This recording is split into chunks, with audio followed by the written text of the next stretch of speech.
can only say that whoever's operating this teleprompter is in big trouble.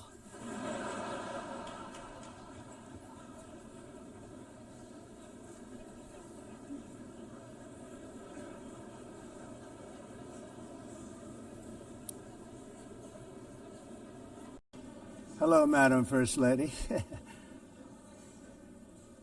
Thank you very much for being here.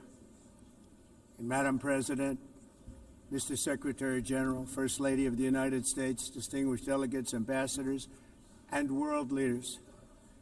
6 years have passed since I last stood in this grand hall and addressed a world that was prosperous and at peace in my first term. Since that day, the guns of war have shattered the peace I forged on 2 continents. An era of calm and stability gave way to one of the great crises of our time. And here in the United States, 4 years of weakness, lawlessness, and radicalism under the last administration delivered our nation into a repeated set of disasters. 1 year ago, our country was in deep trouble, but today, just 8 months into my administration, we are the hottest country anywhere in the world, and there is no other country even close. America is blessed with the strongest economy, the strongest borders, the strongest military, the strongest friendships, and the strongest spirit of any nation on the face of the earth. This is indeed the golden age of America. We are rapidly reversing the economic calamity we inherited from the previous administration, including ruinous price increases and record-setting inflation like we've never had before. Under my leadership, energy costs are down, gasoline prices are down, grocery prices are down, mortgage rates are down, and inflation has been defeated. The only thing that's up is the stock market, which just hit a record high. In fact, it hit a record high 48 times in the last short period of time. Growth is surging, manufacturing is booming. The stock market, as I said, is doing better than it's ever done. And all of you in this room benefit by that. Almost everybody. And importantly, workers' wages are rising at the fastest pace in more than 60 years. And that's what it's all about, isn't it? In 4 years of President Biden, we had less than $1 trillion of new investment into the United States. In just 8 months since I took office, we have secured commitments and money already paid for $17 trillion.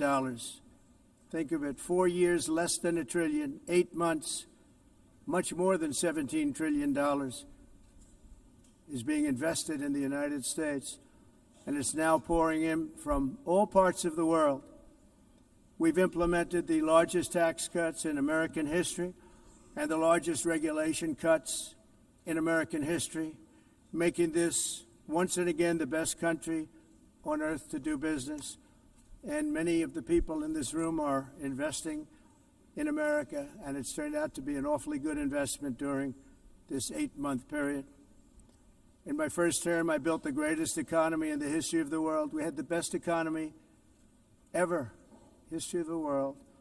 And I'm doing the same thing again, but this time it's actually much bigger and even better. The numbers far surpass my record-setting first term. On our southern border, we have successfully repelled a colossal invasion. And for the last 4 months, and that's 4 months in a row, the number of illegal aliens admitted and entering our country has been 0.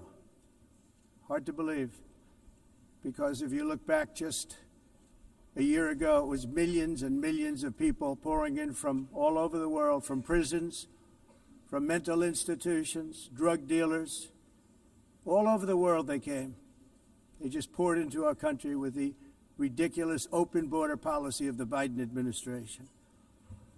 Our message is very simple. If you come illegally into the United States, you're going to jail or you're going back to where you came from, or perhaps even further than that. You know what that means.